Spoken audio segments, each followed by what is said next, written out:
Apa wis ora kelingan sumpah janjimu mong marang aku sinaksan lintang rembulan jarine tresnamu mong kanggo aku wis nganti telung ketiga nanging sliramu ora kirim merko arep saiki wis teko aku malah gandeng priyo ora nyono ora gira kowe medhot taline ngasmara tresnaku kang tulus suci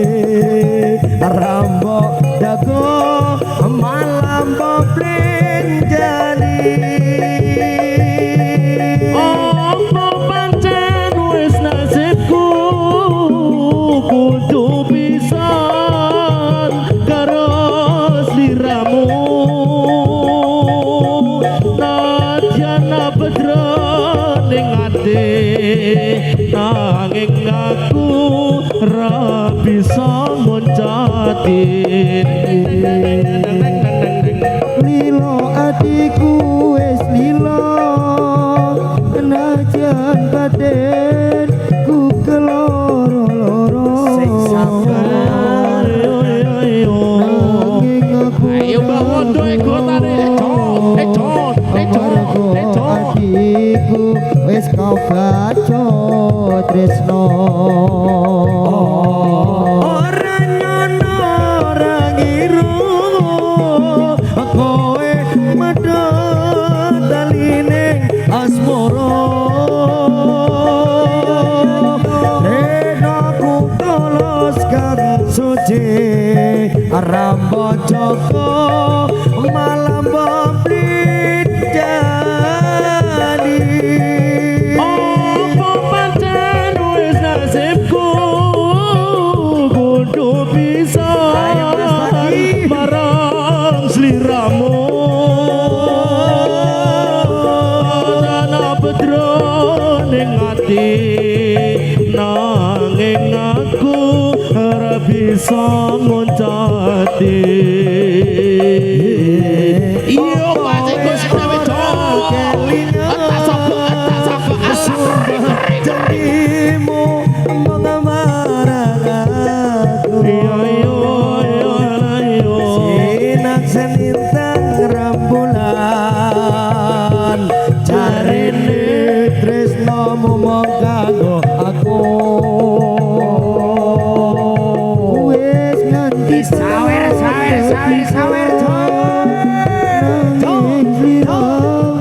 ora kirim warta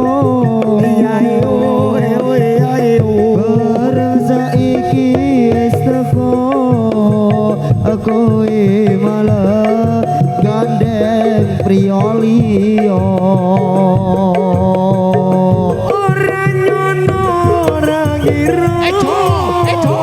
kowe medhot taline asmara aku kang tulus suci rambut joko malah boblit jadi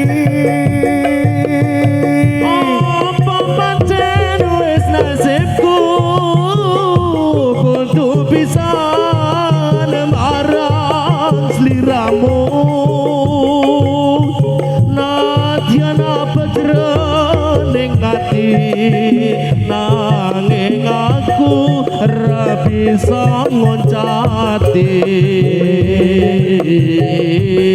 lilo atiku wis lilo sawer nanging aku ra mergo ati wis kebaca tresno ora nyono ora kira kowe medhot taline ngasporo tresno kang tulasa rambok Joko malah komplit jadi apa pancen wis nasibku kudu pisan marang sliramu rakyana pedro ning ati nanging aku ra bisa ngoncati apa wis ora janjimu omong marang aku sinapsan lintang rembulan jarine tresno momong kanggo aku wis nganti telung ketiga nanging sliramu ora kirim warta ora saiki wis teko kowe malah gandeng priya liya ora ngono ora ngira kowe medhot taline asmara renaku kang tulasa rambok Joko malah komplit jadi